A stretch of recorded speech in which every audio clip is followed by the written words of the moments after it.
Hey guys, how you doing? I'm doing okay. Um, I saw this. I guess what was it last year, and it's been buried in everyone's mind for a long time,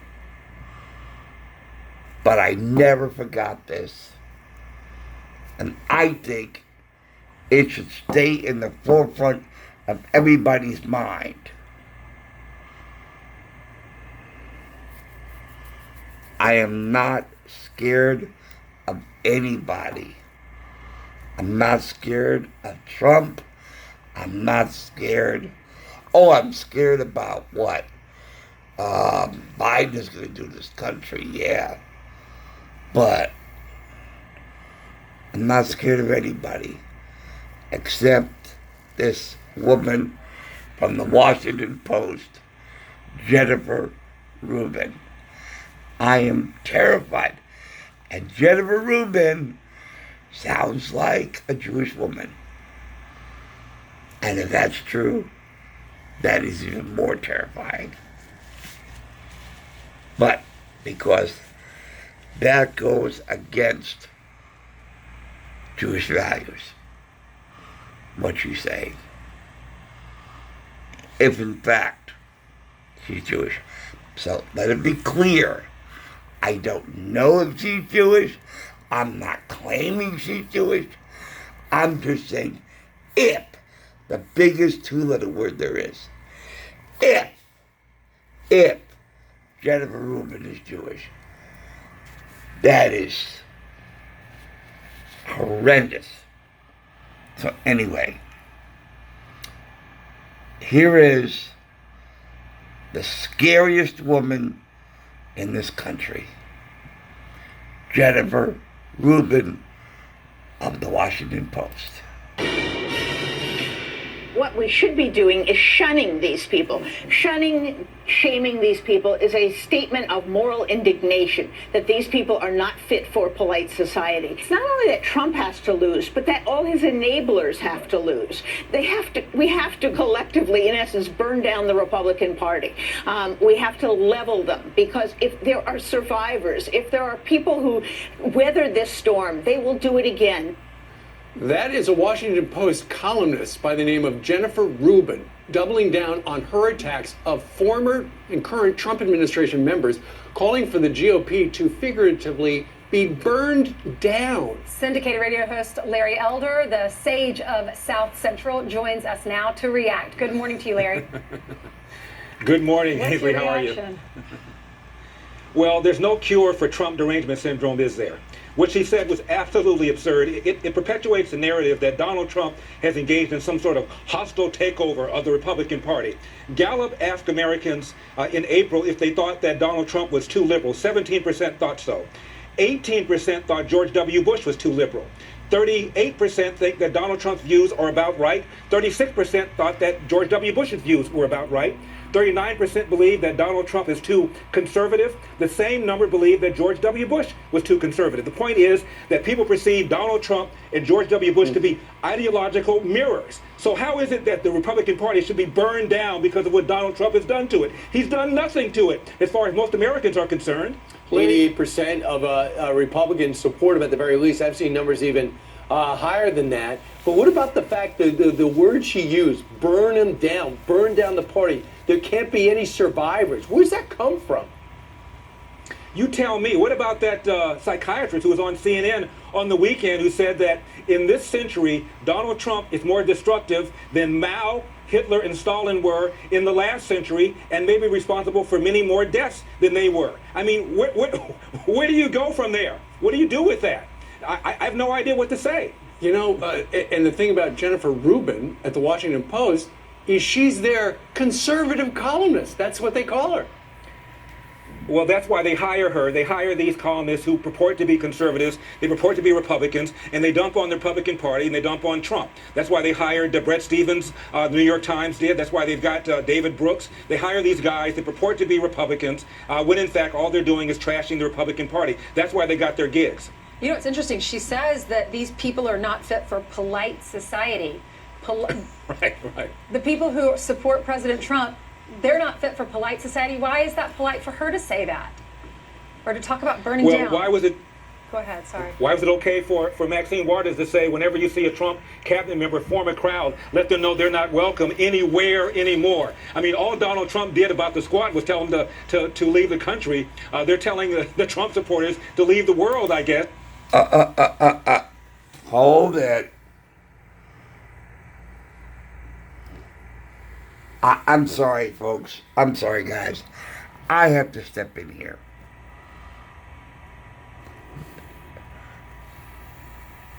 This error gets under my skin. He did not say that.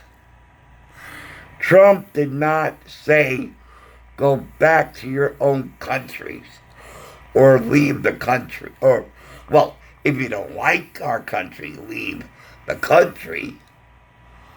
But he never said, go back to your country.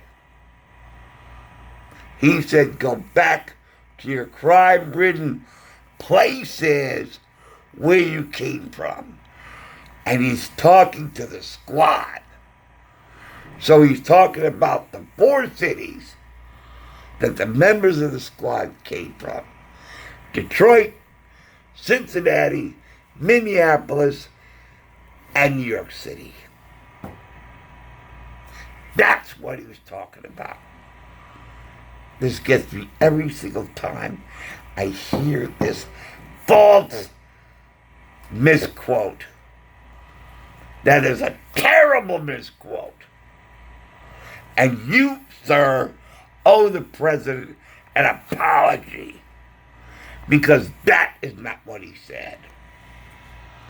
He said, go back to your crime-ridden places where you came from. Clean it up, straighten it out, and then come back and tell us how you did it. That is what he said. He never said, go back to your own country or leave the country. He said, yeah, if you don't like our country, leave. If anybody doesn't like our country, leave. Just like I didn't like New York, so I left. When you're not happy where you are anymore, you leave. When you're not happy in your marriage, you leave. When you're not happy in the neighborhood you're living in, you leave. If you're not happy in the city you live, then leave. That's common sense. And there's nothing wrong in saying, if you don't like our country, leave. Go to another country. Go to England, Australia, Spain, Portugal, the Netherlands. There are more Americans living in other countries. So join them if you don't like our country anymore. What is so wrong about that? But leaving our country because you're no longer happy here is different. Okay? But he said, go back to your crime-ridden places. New York, Cincinnati, Minneapolis, and Detroit. Period. I'm sorry. I'm sorry, guys. I had to interject here. They're not welcome anywhere anymore. I mean, this thing is Trump derangement syndrome, and as I said before, there's no cure for it. Well, it's a sad commentary that the two sides are so polarized. It is. More people believe that Donald Trump is racist than believe that George Wallace was racist back in 1968. George Wallace, the one that said segregation now, segregation tomorrow, segregation forever. More people believe that Donald Trump is more racist than George Wallace. This is sick. 86% of Republicans believe that Donald Trump is a racist. Are you serious? I mean, Read all about it in the Washington Post. Larry, thank you very much. Yeah.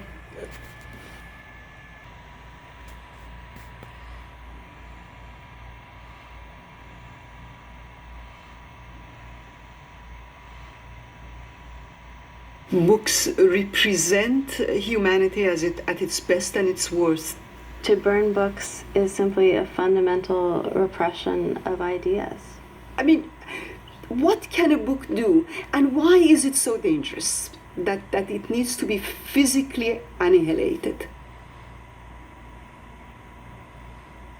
Burn the Republican Party. In 1933, the National Socialist German Workers' Party, called the Nazis for short, came to power in Germany and established a dictatorship under the leadership of Adolf Hitler.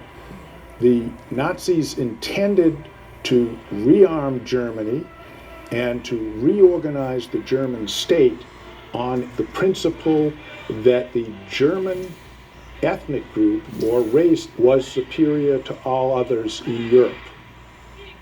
They suppressed all dissent within Germany, making it a crime to criticize the regime. The newly established Ministry of Propaganda and Enlightenment set up various chambers to control specific aspects of German culture, such as art, literature, theater, film, music, virtually all forms of entertainment and all forms of dissemination of news. Sound familiar?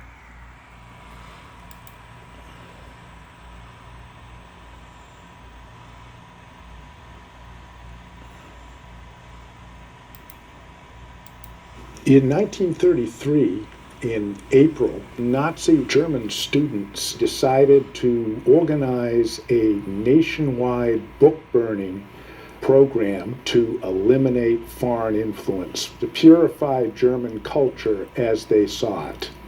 So you have committees of students meeting with professors together, deciding what categories of books in these university libraries would count as un-German. They didn't see themselves as suppressing culture, they saw themselves as advancing Aryan German culture.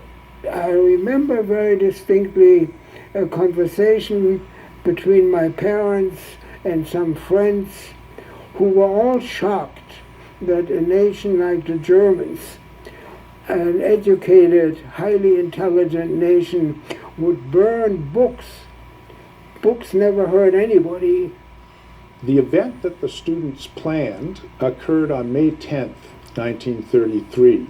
In each German university city, 34 of them in all, thousands of people gathered together at a public place in which books that had been confiscated either by the students themselves or by Nazi party officials, often with the help of police, were brought and dumped in a pile. Student leaders exhorted their followers and the listening crowds to swear an oath by the fire to destroy and combat subversive and un-German literature.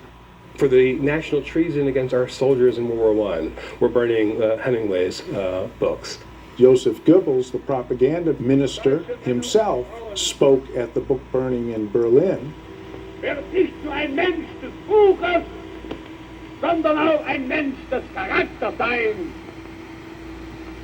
Und dazu wollen wir euch erziehen.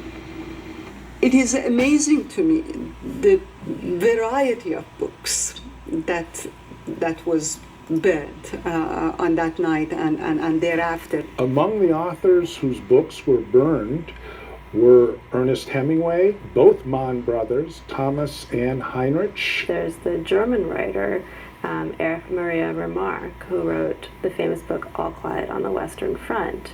Helen Keller. Jack London, the American nature writer. There's very little that unites all of these books, really, except that they were all considered dangerous by the Nazis. A grand total of the number of volumes, perhaps best estimates, would be between 80 or 90,000 volumes. For weeks afterwards, books were confiscated from libraries, from bookshops, and from private collections. In 1939, the Nazi regime initiated what became the Second. Oh, no.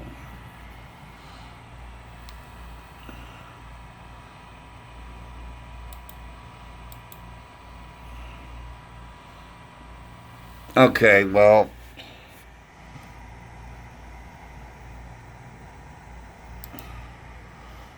Alright, well. It got stuck. Anyway, that was the point I was trying to make.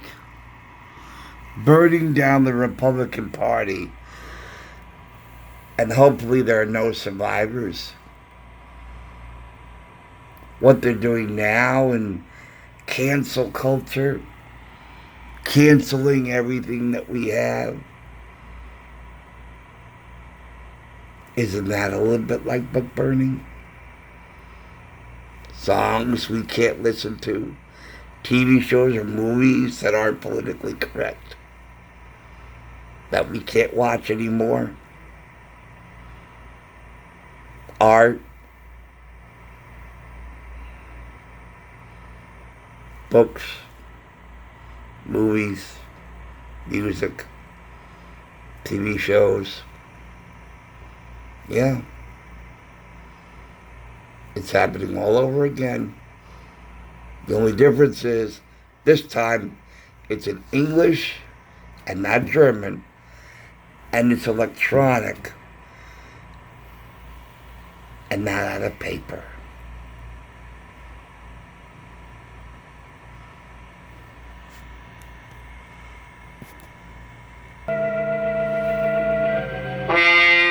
And I think of Animal Farm,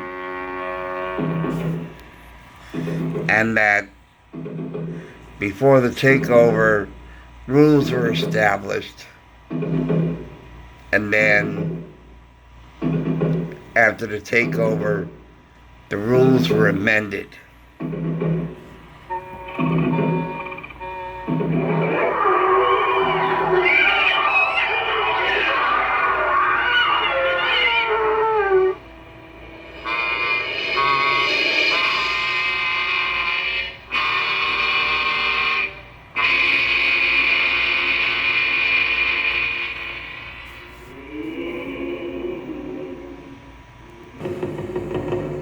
Walk into this room at your own risk, because it leads to the future. Not a future that will be, but one that might be. This is not a new world. It is simply an extension of what began in the old one. It has patterned itself after every dictator who has ever planted the ripping imprint of a boot on the pages of history since the beginning of time. It has refinements, technological advances, and a more sophisticated approach to the destruction of human freedom. But like every one of the superstates that preceded it, it has one iron rule. Logic is an enemy and truth is a menace.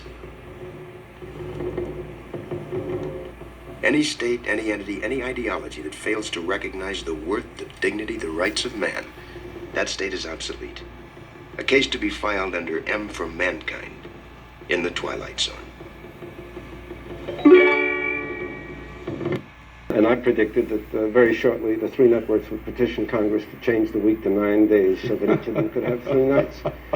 But to go along with that point, I believe some national group predicted that we were heading for a national nervous breakdown. The anxieties and so forth. Now, when you put on an old movie, it's possible that it will be a movie made about some social problem, but a problem that was contemporary 6, 7, 10, 15 years, 20 years ago. And that makes it safe. Oh, no question. And again, this is the kind of programming that television, national television, seems to be this escapist type. Mm-hmm. It's reminiscent of television in its early days, when indeed there was certainly a race problem in those days. It wasn't out in the street. It wasn't loud in our ears. It wasn't infesting our gut, our conscious gut, as it is today. But by God, there was anguish amongst minorities then, as there is now. I remember that play you wrote, A Town Turned to Dust. Oh, yeah, well, you see, then you assaulted the straw men who were acceptable as minority groups. Mexicans, American Indians, Eskimos, beaten down, downtrodden peasants under the Tsar. But these were the Negro. minorities, but not the Negro. Now, consequently, I think the purpose, the point of a dramatic show, which is used as a vehicle of social criticism, is to involve an audience, to show them wherein their guilt lies, or at least, indeed, their association. But when you're talking about a bunch of cavalrymen knocking off a bunch of poor redskins and putting them into a reservation, the audience need to have no association, certainly no guilt. How many Indians have they pushed into a reservation? But if indeed you talk about a denial of a man putting his garbage can next to yours, whether he's fought in Vietnam or wherever, by virtue of his color, now you're getting into a universal guilt, which they should feel, or at least in part understand. You can extend that and dilate around a very important word. By a long shot, I'm not suggesting that we suddenly develop a gigantic school of protest here, or of social comment, in which we preoccupy ourselves with commentative drama, this sort of thing. But I do believe the nature of the times now demand that television takes positions, that it exposes both sides of controversy. I've yet, for example, I keep thinking this awfully, not to inject a political note into this, but I have a feeling we're dealing with a faceless enemy in terms of the Vietnamese. At least when Jack Warner ran Warner Brothers, I knew what a Japanese soldier looked like, albeit a cartoon version. He had gigantic teeth and myopic vision, and he ran around assaulting nuns and torturing Clark Gable. And indeed, the Nazi was the unregenerative animal with a whip. And he pointed with the whip for these thousands to go into that gas chamber and so and so. Now television gives us Hogan's Heroes. And next year, I suppose it'll be the Merry Men of Auschwitz. Yeah. And a big a dance thing on the Death March of Bataan. Yeah, ballet maybe. A ballet of that sort. You see, I think this is a distortion. Now, when we're talking about, if indeed they want to have the temerity to suggest what is a moment in American history, or world history, do it properly. But you know, one thing, you may have to tell them a story of prejudice in parable form, in which they may step aside as third persons and cluck and say, how awful we treat our minority groups. But at least they know that it's an evil, and they will recognize it as such. And by osmosis or some incredible process, will somewhere along the line be faced with a situation in which they too may have to exercise a prejudice and be conscious of it as an evil. Now, on Twilight Zone, for example, done during just as timorous a time as any other time, we made a comment on prejudice, on conformity, on intolerance, on censorship. But it's easy to do it when you're talking about Buck Rogers isn't allowed to write his memoirs in the way he wants to write them. Yes. So he puts on his backpack, his rocket pack, and he zooms over to the publisher. And they applaud and laugh and think how exciting and interesting. Now, it may well be that the inner message may never get through, but I think peripherally it does get through. I myself am not...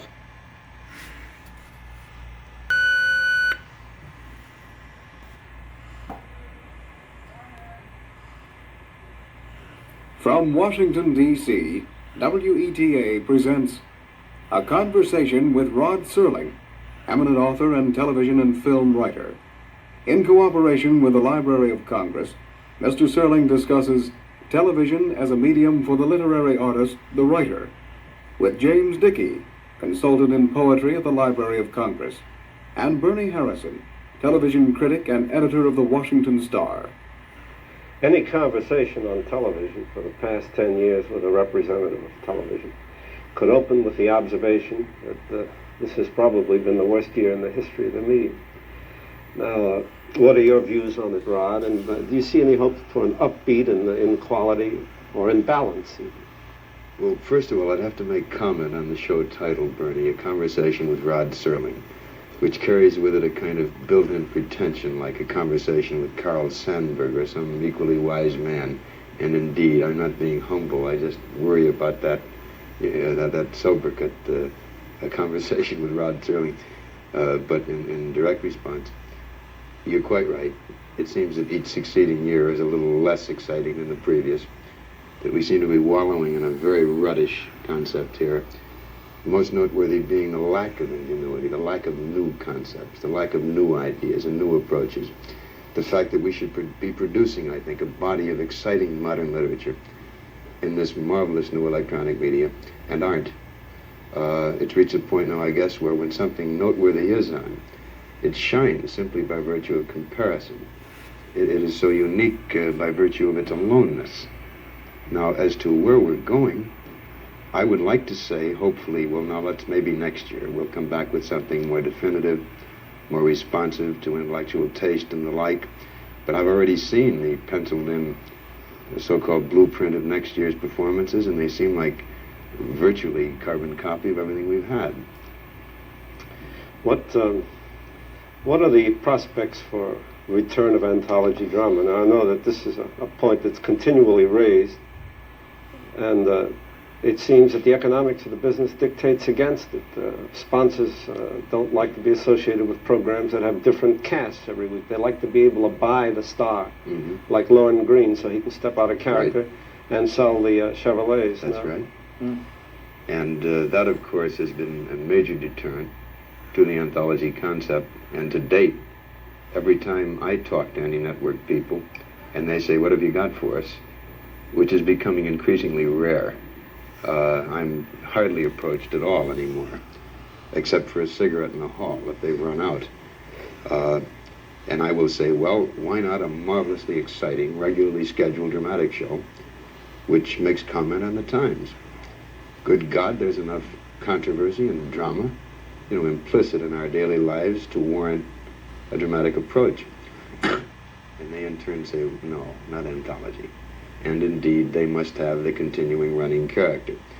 This, I think, stems from the fact that the networks have forever thought of an audience as some kind of mongoloid personages with IQs and negative figures who cannot retain any kind of close association unless they are thrust into the maelstrom of familiar names week after week after week. It must be a single character running from a one-armed man. It must be a guy dying of incurable disease. We must associate constantly. Well, indeed, this is the reason no body of literature is coming out. It's like asking Arthur Miller to write a story about salesmen every time he takes a typewriter or a pen. It simply doesn't sustain legitimate drama when you write about one guy week after week. I'm not making a judgment against that show. There's a place for these, but the word you use that I think is key, Bernie, is balance. Why aren't there comparable programs? What about children's programming in the afternoon? At least in the early days of television, they were making an effort in that direction. The shows may not have been very good, but to abandon the field entirely in the afternoon and in the early evening. And here we are in the presence of a poet, and the last time most of us saw a poet on television was at a presidential inauguration. That's a long time to wait. Well, what interests me very much about what you gentlemen are saying is that you both deplore the lack of quality on television, the lack of things that are good, or as you say, Rod, exciting and new. And yet, it seems to me that the whole concept of what is good is open to question by what approach you use to it. I suppose the program, the network officials would define as something being good as something that moves an awful lot of merchandise. Whereas a television critic or a movie critic or someone like that with a vested interest in the literary end of it would not necessarily take that particular point of view. Now, what is frightening about the whole situation as far as doing the kind of thing that you were talking about doing, Rod, is that the very agencies, the advertising agencies, the clients, the networks, and so on, have the whole concept of what is going to be put on television so embroiled with the profit motive that there's absolutely no way to get around it. Well, it reaches the point, and I think this is the response to Bernie's idea as to what are the futures of this thing. So long as you're appealing to in a sense, a totally commercial entity whose job it is to move product, whose use of the media is principally and primarily as a display case for commercial goods, then wherein lies a challenge to networks to improve the quality of their product. However, there's a strange inconsistency in criteria which is forever exercised. It may well be the truth that the network will push for the show, which they know will get the rating. But when the stockholders get their reports, and when the public relations people handle the network throwaways, it's usually that program which they bugle about, like The Private War of Ollie Winter. This is what our network does. We do dramatic shows like this, as if they did The Private War of Ollie Winter once a week. In point of fact, it was one show, one exceptionally exciting, terribly moving, and I think decidedly qualitative piece of work. With whatever small artistic criticisms you might want to make against it, it was nonetheless a cut above. But I've seen the CBS press releases, and it's all Ollie Winter. This year it'll be the Reggie Rose Show. It'll be Dear Friends. This is what we do on our network. I don't want to speak for one side or the other, although it surely must be obvious which side my sentiments are with. But the concept of television, a mass media kind of presentation such as television is, has something to do with the question of what you can conceive of as being the purpose of television. Do you look at it primarily as entertainment? The fellow watching a show, which he doesn't want any deep dramatic meaning, he doesn't want catharsis. He only wants to be entertained. Do you look at it as entertainment or as an art form? That's the oft-asked, properly asked question. And in informal moments when you can buttonhole a network executive, he will say to you that indeed no, it is not the responsibility of the networks to enlighten, to educate, to lift the intellectual values and interests of a populace. Not at all. They are simply there to reflect what are the entertainment tastes of the masses. They have forever said this, not publicly, but in any private conversation, this is principally what they will say. This is very much of a chicken or the egg kind of thing. Exactly. Are the tastes of the people so deplorable because they are not given anything better, or the shows on television deplorable because the tastes of the people are bad initially? I think Bernie Harrison may have a point on this, but my particular view, Jim, is that of late, and I have never been a plea copper, I've never begged off an issue before, but I'm beginning to believe that there is a strange groundswell amongst the American populace, the citizenry, that would seek out an escape away from reality of late, that their tastes lie much toward the entertainment quality rather than the cerebral quality. I don't think there's any question of that at all. I think it is not only evidenced in television, but more pronouncedly in the proscenium drama. What has Broadway produced as a vehicle of social criticism that in any way harkens back to the Odetzian days, or the G.B. Shaws, or the Ibsens? When a play made a point, by God, they had an axe to grind about what was a current social evil, and they made it. When a play moved you as a human being. Precisely, and for that reason it was written. Sure. Next fall, NBC will have a movie on Monday in prime time, thereby giving us a movie every night of the week. That will be 3 nights for NBC, 2 for CBS, and 2 for ABC. And I predicted that very shortly the 3 networks would petition Congress to change the week to 9 days so that each of them could have 3 nights. But to go along with that point, I believe some national group predicted that we were heading for a national nervous breakdown. The anxiety